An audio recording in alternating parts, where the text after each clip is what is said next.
Hello and welcome to this briefing on how to support a survivor of sexual and gender-based violence and provide safe referral. This is a short introduction for all staff and volunteers working in national societies. This recording will provide you with information on how to deal with situations of disclosure of sexual and gender-based violence in the course of your work and how to apply the do no harm principle at all times.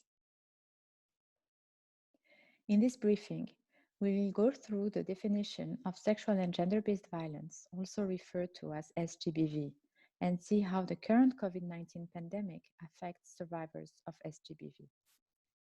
We will also go through the steps of referral in situations where there are Sgbv services in place in your context and in situations where no services are available. Thirdly, we will see how to support Sgbv survivors by providing basic psychological first aid. To finish, we will take you through some key practical resources on the subject so you can explore this further. Let's start by defining what Sgbv is. Sgbv is any harmful act perpetrated against a person's will based on socially ascribed differences between males and females. Sgbv is therefore the result of gender inequality and abuse of power in unequal power relationships. In most cultures, males have more power than females because of gender norms. Around the world, Sgbv has a greater impact on women and girls than on men and boys. It is important to note, however, that men and boys may also be victims of Sgbv, especially sexual violence. Sgbv includes acts that inflict physical, sexual, or mental harm or suffering, threats of such actions, coercion, and other deprivations of liberty. Examples of Sgbv are rape, intimate partner violence, harmful practices such as forced and child marriage, denial of resources and opportunities, sexual exploitation and abuse, trafficking, and sexual harassment. It is important to note that while Sgbv is often perpetrated by individuals in the communities we are serving, it can also be perpetrated by aid workers. In that specific instance, we speak about sexual exploitation and abuse, which is strictly prohibited by the Red Cross and Red Crescent movement. Addressing Sgbv and PSEA in armed conflict, disasters, and other emergencies is part of the mandate of the Red Cross Red Crescent movement, as stated in the resolution adopted in 2015 at the International Conference. Why are we discussing Sgbv in the context of the COVID-19 response? In the context of the COVID-19, governments around the world have taken measures to limit the spread of the virus, including imposing restriction on movements and lockdowns. Emerging evidence from the past few months indicates that certain forms of Sgbv, such as intimate partner violence, are on the rise in relation to these measures.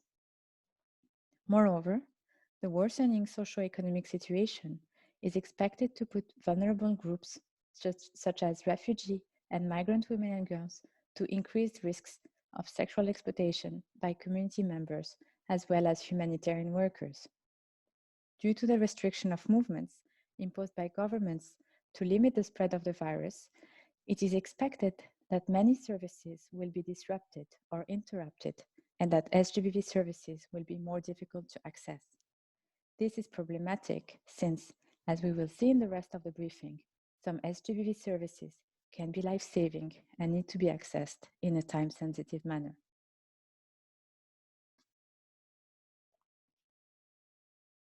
As mentioned in the introduction, this briefing targets all staff and volunteers in national societies, as it is everyone's responsibility to support survivors of Sgbv if they receive a disclosure. What does this mean in practice? This means that Sgbv occurs in all contexts, including during pandemics. It is therefore the responsibility of every humanitarian actor to understand how to respond if he or she receives a disclosure. It means that all staff and volunteers are responsible for knowing the Sgbv referral pathways and available services in the area where they work. Your role is to provide a listening ear, free of judgment, and to provide accurate, up-to-date information on available services and let the survivor make their own choices. All survivors have different needs, so the key is listening and ensuring they are the ones making all decisions, while we provide accurate information on available services. Apply survivor-centered principles: confidentiality, non-discrimination, respect, and safety. Apply do no harm principles at all times.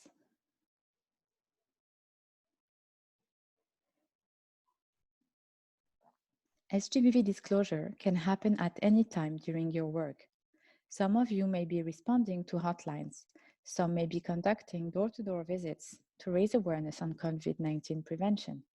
Others may be conducting distributions or provide health services related to COVID-19 or not. Throughout the wide range of interventions conducted by national societies around the world, survivors of Sgbv may reach out to you as first responders and ask for your assistance. It is therefore essential to be prepared to know how to deal with these situations without creating any further harm. As non-specialized Sgbv actors, your role will be to provide referrals as well as basic psychological first aid.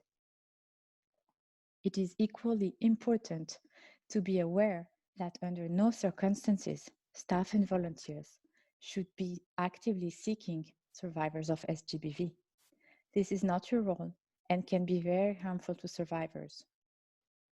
We would like to flag here that if disclosure is not done directly by a survivor, but by someone else in the community, or if there are rumors, it is important to provide up-to-date and accurate information about any services and support that may be available to the survivors. Encourage the individual to share this information safely and confidentially with the survivors. It is critical to remember that you should not seek out Sgbv survivors. Now, let's examine how to handle disclosure in situations where there is Sgbv services and in situations where there is no Sgbv services. At all times, you must make sure you are applying a survivor-centered approach. What is a survivor-centered approach? A survivor-centered approach means that the guiding principles of confidentiality, safety, respect, and non-discrimination are upheld. Let's look at these guiding principles in details. Confidentiality reflects the belief that people have the right to choose to whom they will or will not tell their story. Maintaining confidentiality means not disclosing any information at any time to any party without the informed consent of the person concerned. Confidentiality promotes safety, trust, and empowerment. Safety. The safety and security of the survivor must be the #1 priority for all actors. Individuals who disclose an incident of Sgbv are often at high risk of further violence from the perpetrator or from others around them. Respect. The survivor is the primary actor, and the role of helpers is to facilitate recovery and provide resources for problem solving.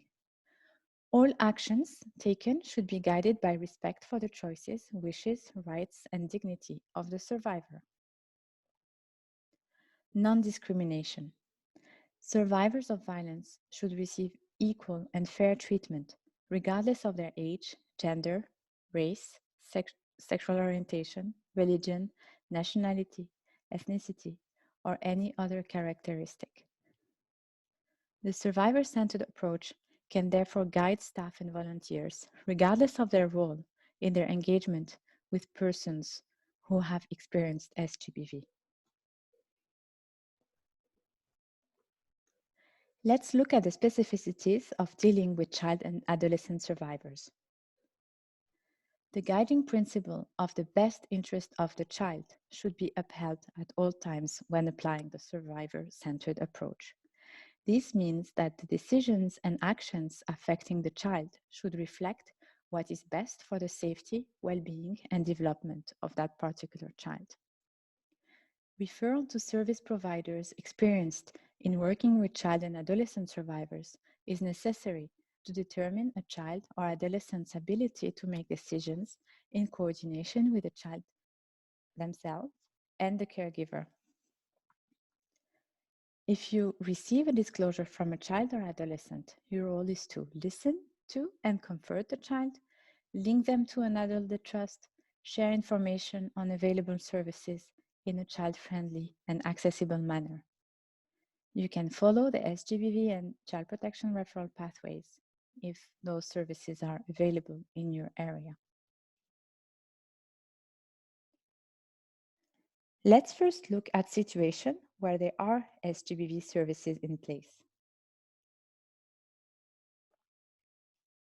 In contexts where there are Sgb services in place, colleagues from the Red Cross Red Crescent movement and external colleagues, such as Sgbv actors working together through the Gbv subclusters or working groups, should have conducted a mapping of existing Sgbv services that are available and functional for Sgbv survivors. These services should have been identified as safe and adequate for survivors of all ages, genders, and needs. It is essential for you to make sure you have access to these updated Sgbv referral pathways. As you can see on the slide, the referral pathways provide information about essential services that must be available, accessible, acceptable, and adequate for use for survivors. These services can include any or all of the following: case management, health, psychosocial support, safe housing or shelter, legal, justice, economic support, and others. A referral pathway is therefore a flexible mechanism that safely links survivor of Sgbv to supportive and competent services in a timely manner. You can see here two examples of Sgbv referral pathways. The first one is from Nepal. The second one is from Northeast Nigeria. You can see that it goes through the different types of services, and it does highlight the survivor-centered guiding principles.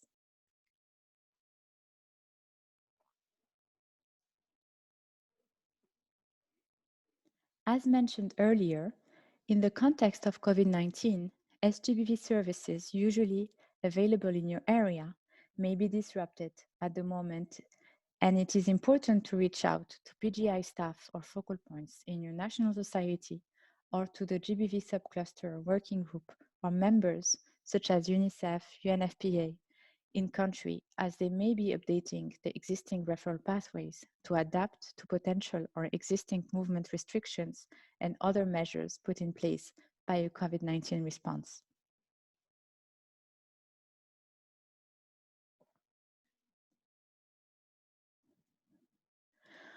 Once you are prepared and have access to an updated Sgbv referral pathway in your area, you need to follow the next steps to deal with Sgbv disclosure in the course of your work. As we just said, prepare with getting access to the most up-to-date Sgbv referral pathway in your location is the first step, and you will need the support of your PGI colleagues for that. Then you need to go through a process of looking, listening, and linking. In terms of looking, you need to be able to address any urgent medical and safety need. This means, for instance, that if a survivor comes to you, you need to look at their essential basic needs. Do they need to sit down, have a glass of water, get a piece of cloth or tissue? You also need to look at their immediate safety. Ask them if they feel safe talking to you in the location where you are, and if they feel comfortable to do so there. In terms of listening, practicing active listening is essential. The aim is not for you to investigate and ask questions about what happened. The aim is to let the survivor guide the conversation, help them feel calm, listen to them, don't ask them about details of the incident, but rather focus on their needs and concerns. In terms of linking, we want to provide the survivor with accurate information about available services in the area and link them to those services using the updated Sgb referral pathway, only if the survivor wishes to do so. If they do not want to be referred, then you just need to make sure they have the information about where and how to access available services.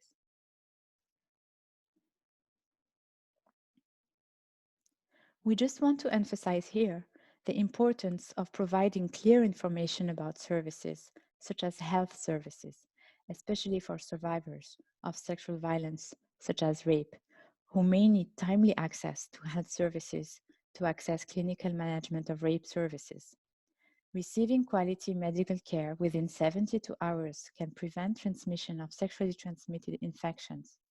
It is critical that you share what you know and, most importantly, explain what you do not know and let the survivor decide if she or he wants to access them.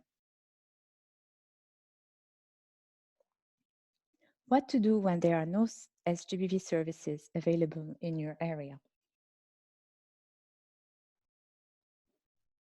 What you can do in this situation is still follow step 1 and prepare. Prepare in a way that you have information about other essential services that survivors still need to access, such as shelter, wash, food, NFIs, livelihood, and others. Then you need to follow the same steps as we have previously seen. Look, listen, and link. The only difference is that you need to link them to non-Sgbv services present in your location, as there are non-Sgbv services available. You therefore need to provide them with information about existing essential services present in your location. Again, it is up to the survivor to decide if they wish to be referred or not. At the end of any conversation with a survivor, it is important to end it supportively. Recognize and clarify that your role is to provide information about services, and be clear that your role is not able to follow up on the case and provide further support, such as case management, as this is not your area of expertise. Let's now look at the do's and don'ts of basic psychological first aid.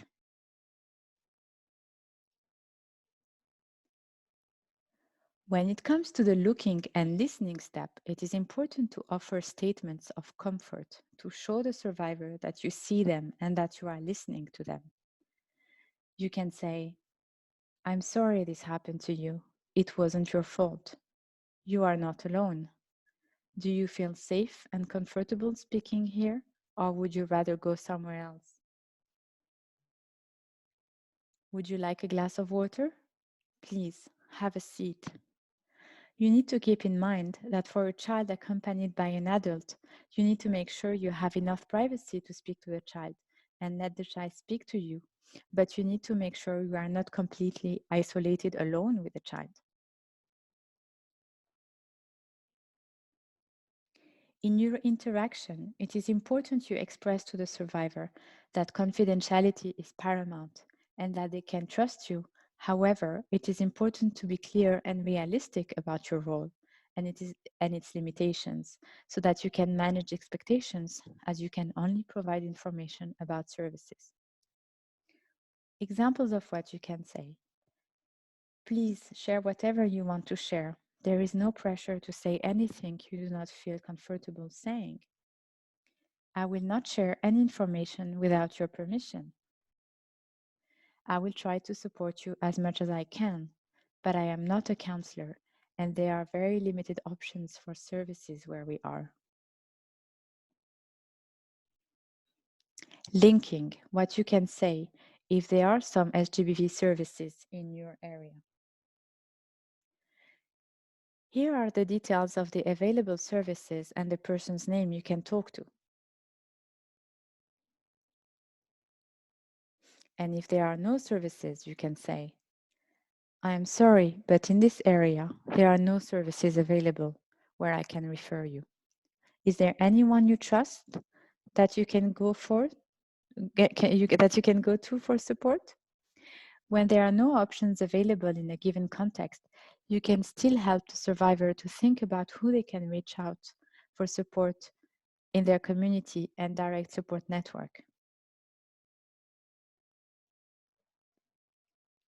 After ending the conversation with the survivor and that you are on your own, you should take the time for self-care. Recognize and accept the limitations of the situation and that you did the best you could given the situation. Recognize the potential for secondary trauma because you have listened to very difficult stories. Reach out to your support systems, colleagues, supervisors, a friend. You can share about your personal experience while maintaining confidentiality. Do not share incident information about the survivor, such as identifiable data, like their name or address.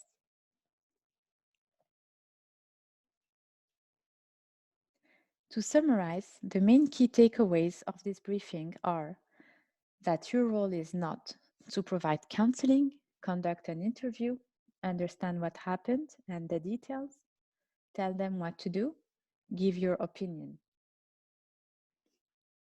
But rather, your role is to provide a listening ear free of judgment to the survivor who disclosed Sgbv experience to you, and provide accurate, up-to-date information on available services and let the survivor make their own choices.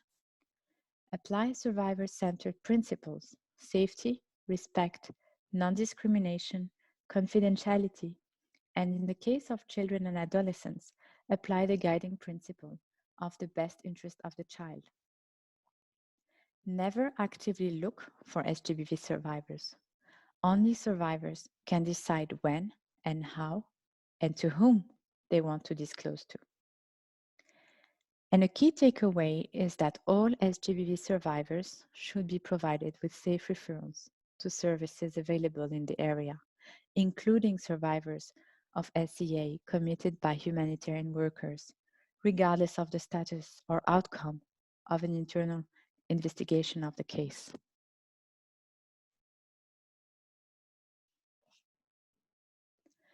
There are a lot of resources available to support you in a practical manner to handle disclosure of Sgbv and refer survivors.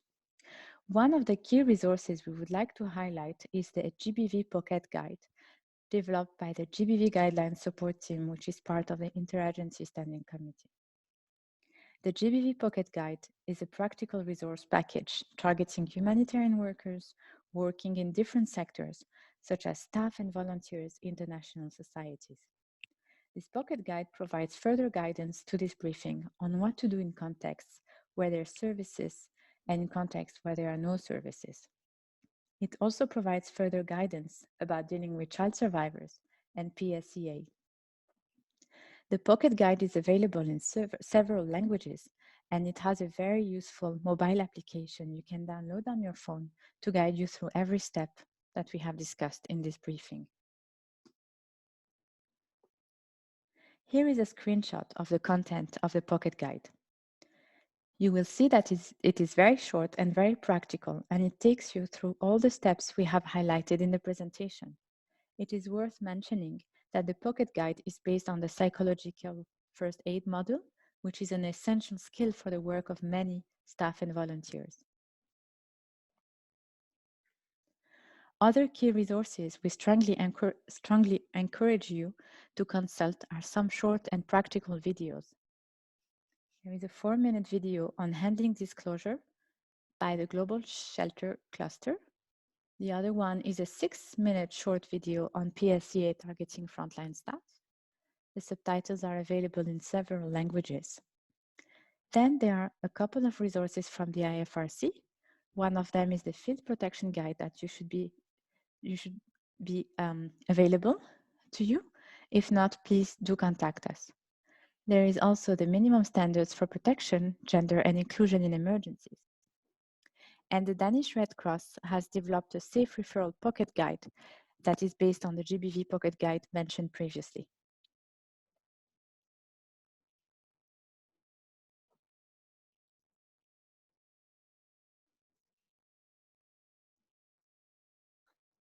We have reached the end of this briefing. Thank you very much for participating. If you have any question on Sgbv safe referrals, please join the Sgbv topic on the PGI forum of the Soconi platform.